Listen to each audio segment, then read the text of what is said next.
Hi friends, thank you for joining me. Welcome. Today we're going to talk about clean pain versus dirty pain. So thanks for joining me. It's great to see you. Glad IUSZZ, thank you for joining us. It's wonderful to have you. Hi, so my name is Katie McLean and I am a life coach. I'm an author. And today I wanted to talk to you about clean pain versus dirty pain. And probably many of you watching this have felt this, especially this week. So let me just give you two examples of what it is. And by the way, thank you for joining me again. If you're live, if you have questions, you can go ahead and post them. If you're new, put new in the comment box, and you can always tap your screen to give hearts if you like what you're hearing. So what is clean pain and what is dirty pain? So yesterday I was just doing my day. It's been a really busy week. I'm getting ready for a trip on Friday and also getting ready for Thanksgiving before I leave and all kinds of things. And so I settled down after getting my son to school yesterday morning, and I realized I was not feeling great. Now, I wasn't feeling any kind of physical pain. I was feeling just emotionally kind of low, kind of sad. And I realized pretty quickly that the reason I was feeling that way was because I was thinking about the recent terrorist attacks in Paris and Beirut and just all of the tragedies that seem to happen a lot in our world, unfortunately. So, I was feeling sad. Paris is actually like a second home kind of city for me. It's one of the places in the world I feel really comfortable, and I just love the city. And so I was feeling sad, and that is clean pain. So when you have suffered a loss of some kind, and of course this is not my personal loss, but this was a loss for humanity. So of course probably many of us felt sadness because of the events of the last week. And that kind of pain is clean pain. And when we shift from, when we have a sort of a sadness or some sort of loss or some sort of, separation in our life, or, could be your kids are about to go off to college. Mine is just starting the process. Or, there's been a separation in your marriage or a relationship or something like that. That is a genuine loss that we need to grieve for. And when we're feeling the pain of that loss, that's what's called clean pain. Now, dirty pain is when we then start sort of ruminating about that event. So, for example, the things that happened in Paris, it was terrorists who took the action they took and ended many lives and hurt many people. And so we could actually, and I have done this, and probably everyone's done this as well, get really mad and get really angry that someone would do something like that. And we could decide, how can we retaliate? And we could be, thinking all kinds of negative things, have negative opinions, have all kinds of kind of stories that go on in our mind that keep us feeling painful feelings. And actually we can shift into anger or frustration or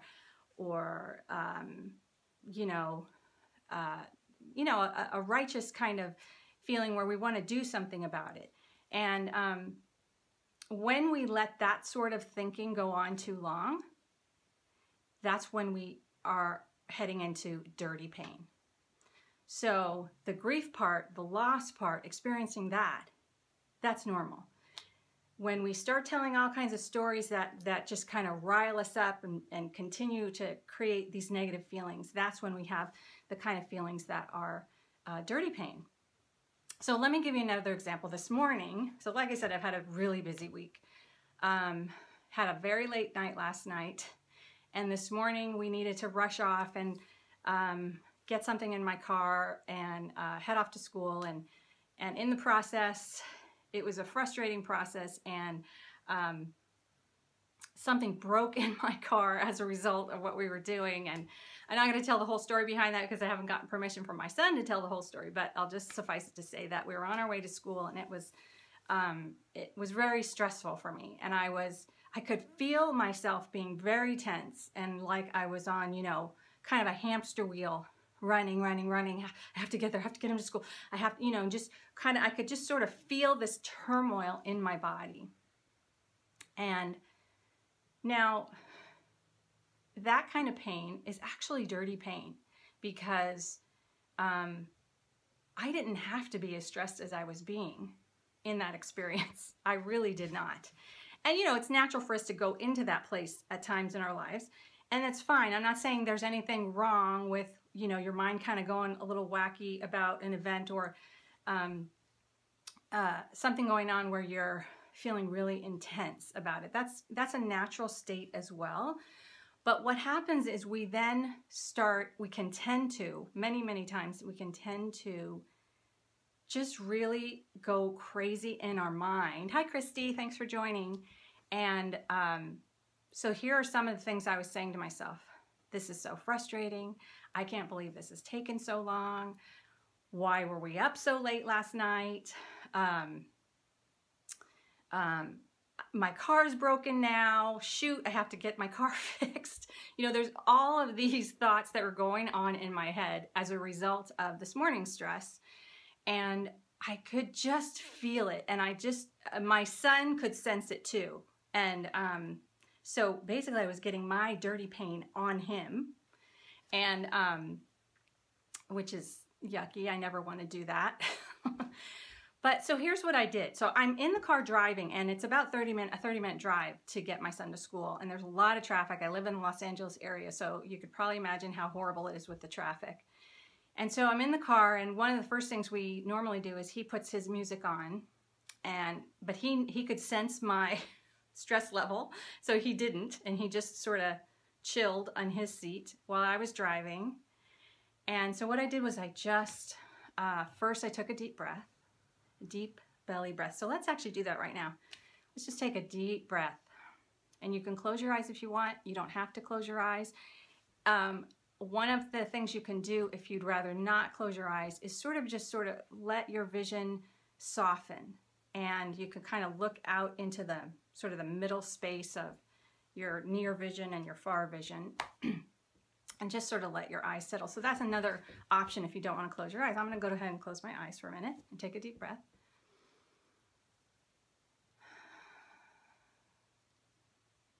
And just taking a deep breath settles me down instantly. Because, you know, every time I do one of these, I'm nervous. And most people tell me they can't tell, but, oh, I feel so nervous and shaky on the inside. But that's okay.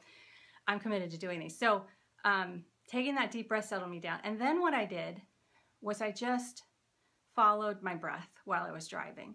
Now, of course, since I'm driving, I didn't close my eyes, just in case you're wondering. I did not close my eyes. And I didn't actually let my vision soften into the middle distance, because that wouldn't have been safe either. I was the driver this morning. So I just consciously followed my breath. Now, when you follow your breath, you don't need to like breathe in, breathe out. You don't have to do anything different with your breathing. You don't need to breathe deeply. You don't need to exhale in any particular way or breathe in any particular way. Just whatever your natural breathing is, you just follow it in. And one of the ways it's really helpful to follow your breath is just noticing. That was my out breath. There's my in breath. That's my out breath. In breath, out breath. So you just can say this in your mind. I didn't say this out loud because that might have, yeah, it is good to know, right? Helping yourself, either, you know, just following your breath naturally, not forcing the breath is the first thing. And then second, just following it. That brings your attention inward. And so where my attention was, it was scattered all over the place. My energy and my attention had previously been scattered all over the place. And that didn't feel good. And I had a lot of thoughts going on in my head, and I mentioned those earlier.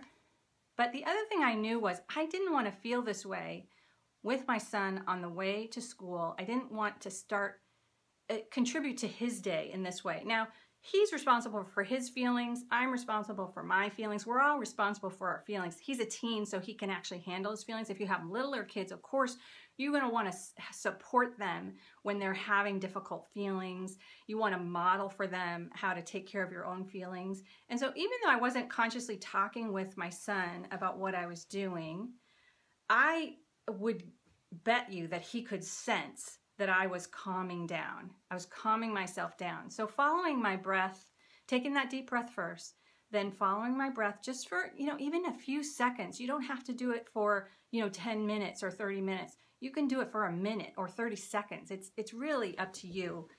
And you'll know, if you're paying attention, the shift in your body from that anxious, all over the place to sort of a calmer place.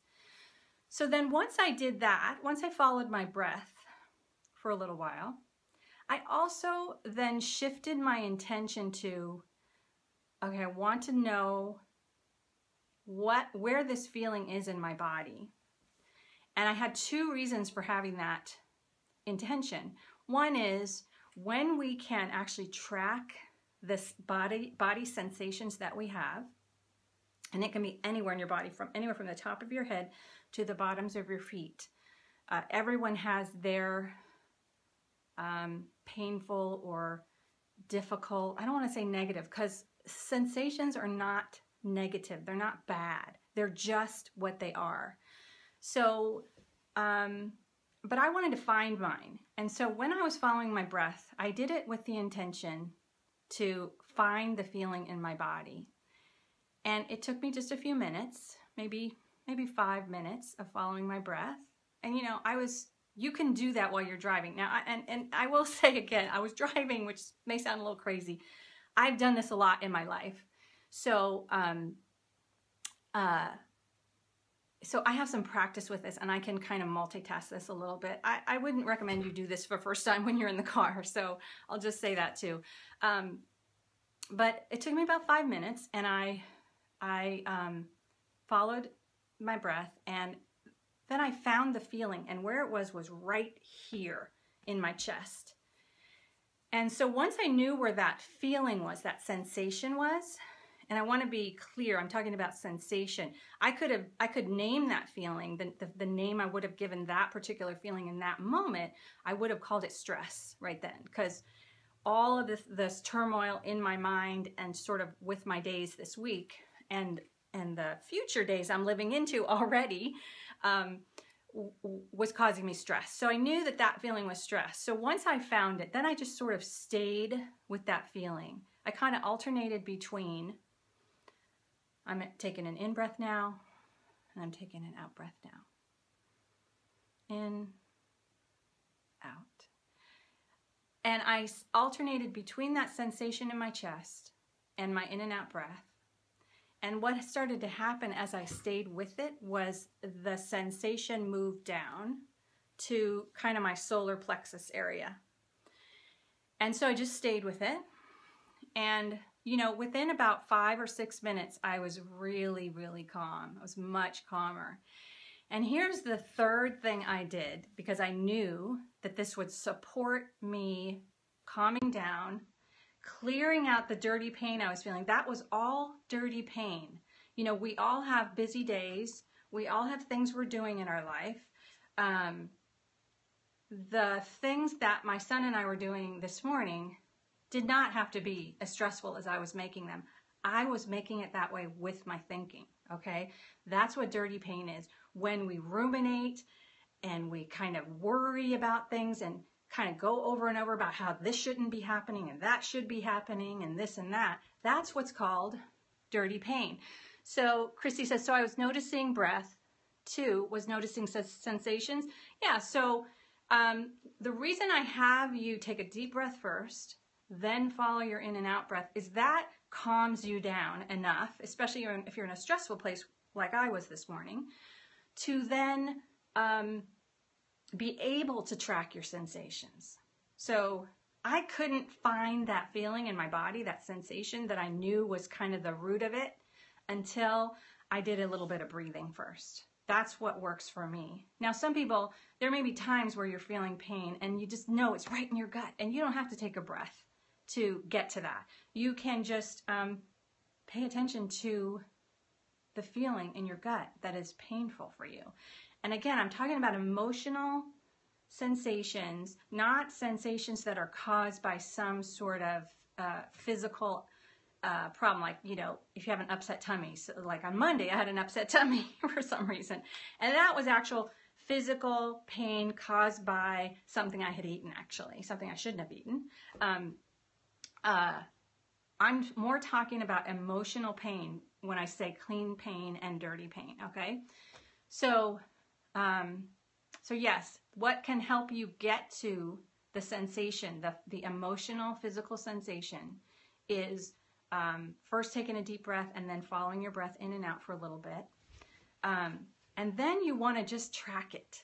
And you can do this with your children too. But here's the thing I want to say about this. If you decide to do this with yourself or your kids and it ever gets to be too much for you, shift out, okay? Like, just take another deep breath. Stop tracking the sensations. You don't have to continue tracking if it becomes too sort of overwhelming. I really want you to know that in case you're doing this with your children, because it might be too overwhelming. And if this is something new to you, it might be overwhelming for you as well. So you can always stop. You don't have to continue if it ever gets overwhelming or scary for you, okay? So just remember that, please.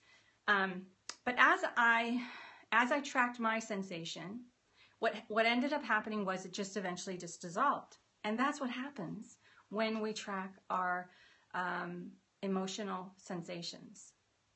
And actually, it can even work for, surprisingly, or maybe not, this can actually help for some physical pain, not all physical pain, but like, you know, let's say you have a headache or something. You can actually sort of do your best to stay with the sensation. So it might be like you feel the headache here and it feels hot and it feels dark and it's throbbing. And if you stay with it, you can actually stay until sometimes it'll disappear. This does not always work. I do this with my son with hiccups. I started doing it with him when he was 8. He had hiccups all the time for some reason when he was around 8. And so I just thought I'd try this because I knew this practice for emotions.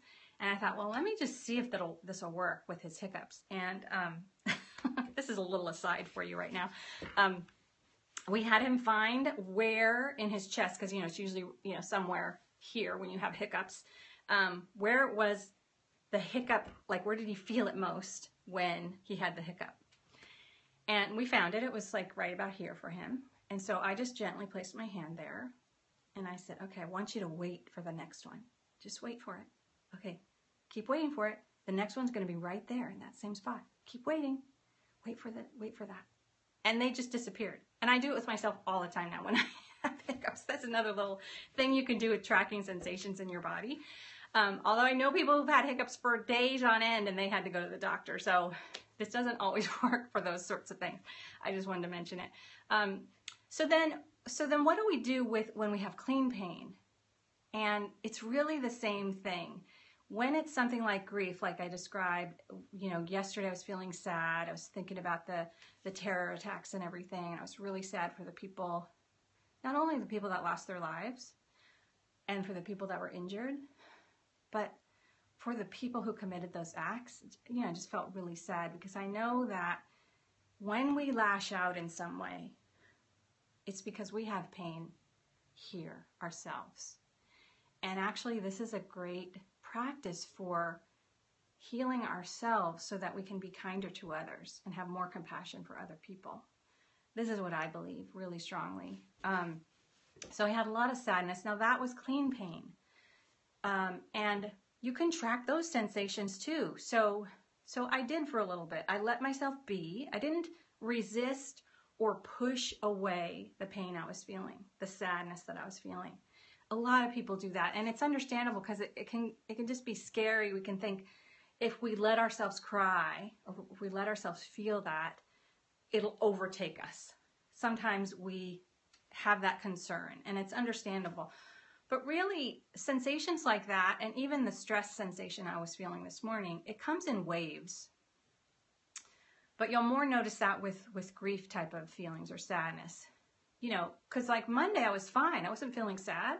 I was, you know, it was kind of on my mind a little bit, but I wasn't feeling sad on Monday. And then on Tuesday I felt really sad about what had happened. And so I let myself have the sadness first of all. And then I tracked my sadness in my body. And then I shed some tears. And it was normal to do that, and it was natural to do that. And then I was fine, and I had a really busy day, and I got through my day, and I didn't, the sadness doesn't have to completely stop you in your tracks. And no sensation, no emotion. You're welcome, Christy. None of it has to stop you. And when you can actually learn to do this for yourself, it's really helpful. I want to say just a little bit more about my stress. So the last thing I did after I kind of got in touch with the sensation in my body, I tracked it a little bit, went down to here, and then it sort of started to dissolve. Then I asked my son to put on some music that I like to listen to when I'm feeling kind of some intense emotions, stress, or worry or whatever. And I call it my compassion playlist. So I encourage you to make yourself a compassion playlist. A big featured player on my playlist is Jason Mraz. I love his music. His music's very positive. I love the words he uses. And so at first I just listened, and I was still I was still kind of following my breath in and out, which you can actually call following your breath in and out, just the in breaths and the out breaths. You can call that tracking your breaths if you want to. So I listened for a while, and then I started to sing. And by the end of our ride, I was singing at the top of my lungs. I'm sure my teen son, who's mortified by his mother at times, was probably not thrilled with that, but my voice isn't horrible, so I don't think I was irritating him too much. And then I listened to music the rest of the way home, too, on the way back home, which is another 30-minute drive for me. So that's what I wanted to share with you today. When you're feeling sadness, it's normal. It's okay. Sadness comes in waves. There's many reasons. You know, the recent tragic events, of course, that could cause sadness in you, and it could come at any time. So the other thing I want to mention about that is, of course, I was sad as soon as I heard about it. I was thinking about it over the weekend. I was sad. I didn't actually cry until Tuesday after it happened. So if you're like me, I kind of am a late bloomer when it comes to that sort of thing, probably because of what I learned in my childhood. Let it come when it comes, you know. Let it be okay that you're feeling sadness about it. But if you start noticing that you're getting angry and you're ruminating about it, and you want to lash out at someone or them or something, that is what's turning into dirty pain. And with either kind of pain, you can take a deep breath, follow your in-breath and your out-breath for just a few minutes, a few seconds is really all it takes. And then find the sensation in your body. Where is it? Is it in your knee? Is it in your head? Is it in your neck somewhere? Is it in your arms? It could be really anywhere in your body. It's unique for every single person. And just see if you can track it through. And if you try and do this with your kids, let's say your child comes to you and somebody has said something to them that was hurtful or hurt their feelings, you know, try not to, the first thing you do is try and get them to stop feeling whatever they're feeling. Try and see if you can encourage that. Not necessarily encourage it, but allow it. And if it's really intense for them, you might want to work with them to feel it in their body. And if it ever gets overwhelming, let them know this too. If it gets overwhelming for them, or if it feels scary for them, just stop and just breathe with them and give them a hug. Give them a kiss. Let them know you're there. Let them know you love them. And honestly, I recommend this for adults in your life and yourself too. So thanks for watching today. You can always find my Periscopes. I do them weekly, and then I post them on my blog, and I type up some of what we talked about in the scope, so you can watch it on my blog, and you can always also read. I might have a worksheet or something that you can download depending on the week. So if you want to follow my blog, it's katiemclean.com. Thanks, Christy, for being here. And my other listeners too, I really appreciate it. Have a wonderful day. And tune in next week. And I'm going to be talking about a fun bonus that I've got coming up for the holidays. So thank you. Have a great day, everyone. Bye.